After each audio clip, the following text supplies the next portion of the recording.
ব্রজেন্দ্র নন্দন যেই শচীসূত হইল সেই বলরাম হইল নিতাই। ব্রজেন্দ্র নন্দন যেই শচীসূত হইল সেই, যে ব্রজের নন্দন শ্রীকৃষ্ণ তিনি শচীসূত শচী মায়ের পুত্র রূপে মহাপ্রভু রূপে এই জন্মগ্রহণ করলেন।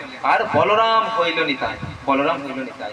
তো সেই নিত্যানন্দ প্রভু আর আমাদের মহাপ্রভুর ভেতরে কোনো ভেদ নেই, একই বস্তু, একই বস্তু। একজন হচ্ছেন সেবক ভগবান আর একজন হচ্ছেন সেব্য ভগবান।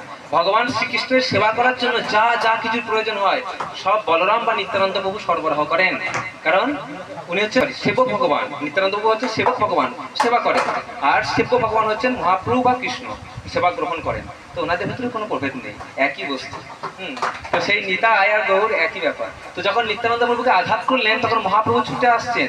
উনি এমন ব্যাকুল ভাবে ছুটে আসছেন যে তার শরীর থেকে বহির্বাস খুলে পড়ে যাচ্ছে, ওনার কোনো হুঁশ নেই। ছুটে এসে যখন দেখছেন নিত্যানন্দের মাথায় ঝরঝর করে রক্ত ঝরছে, তখন সঙ্গে সঙ্গে মহাপ্রভু উনি ভুলে গেছেন যে উনি কলিযুগে এসেছেন শুধুমাত্র হরিনাম বিলানোর জন্য, প্রেম অবতার তার। তো সঙ্গে সঙ্গে তিনি সুদর্শনকে ডেকেছেন, সুদর্শন।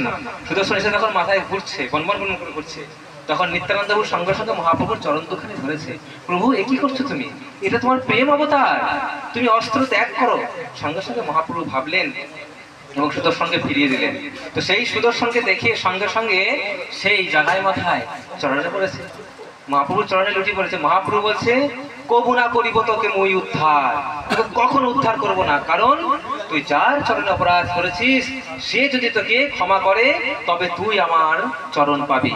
তাই বৈষ্ণব অপরাধ এমন একটা অপরাধ, তাই আমাদের সমস্ত ভক্তদের এই কথাটা খুব গুরুত্ব সহকারে গ্রহণ করা উচিত।